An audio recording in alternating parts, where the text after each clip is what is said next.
New this morning, Saturday was a National Be a Millionaire Day. But being a millionaire isn't just about being rich. It's also about being secure in your financial future. A recent studies there, they show that more than $1 million is needed to retire comfortably. Now, if saving $1 million sounds like a pipe dream, well, local financial professional Brad Allen and friend to the show from Drake & Associates is here to tell us how it's not. I'm all ears, Brad. How do I retire with $1 million? You know, that used to be the number, right? $1 million was what you needed to retire. And since, COVID and inflation and all these things, now they're saying $1.9 million is the magic number to be able to retire. Now, yeah, I know it's a lot, right? But to me, it's not so much about that. We work in retirement planning here at Drake & Associates, and it's really what's coming in versus going out.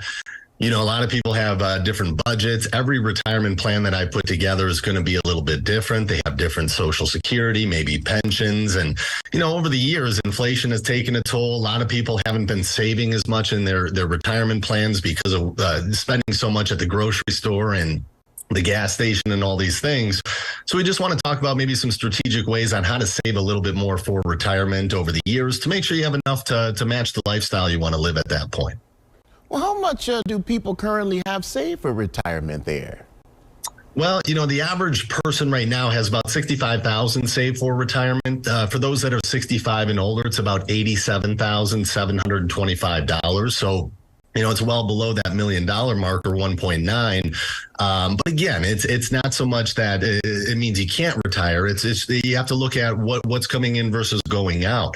There's been a lot of talk about when to take Social Security lately. There's been a lot of talk about how to draw money out of assets. Taxes are lower today than what they're going to be in the future. So putting a retirement plan together with all of those things involved with it is really important. Now, what can people do, honestly, to work towards this $1.9 million mark? Because you look at that number and it's a pretty high number there. Yeah, very high number, right? The first thing is getting your free money. So if you have a 401k or an employer-sponsored plan, a 403b, any of those kind of plans, generally there's going to be an employer match at your company, and it could be 50 cents on the dollar up to 6% of what you put in, or every company is going to be a little bit different, but you want to make sure that you're at least getting that match. I always tell people, put 10 to 15% of your paycheck into your 401k as much as you can. If you can't do that, that's okay, but make sure you're putting enough in to get the company match, because that's free money. That you don't want to give that up. The second one is automating your savings. So those 401k contributions or savings contributions, just make it automatic. Make it out of sight, out of mind, right? If you don't see it, you don't have to do it every month. You can't forget to do it if it's automatic. So that's really important.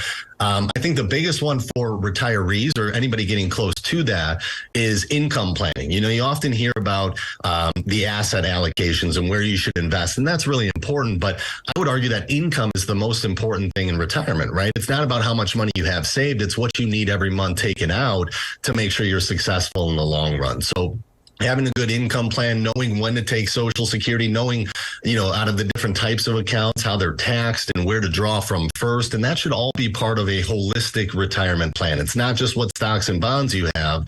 It's how do you, when you get to retirement, start taking money out of accounts everybody's told you not to touch your whole life, which can be a stressful thing in and of itself.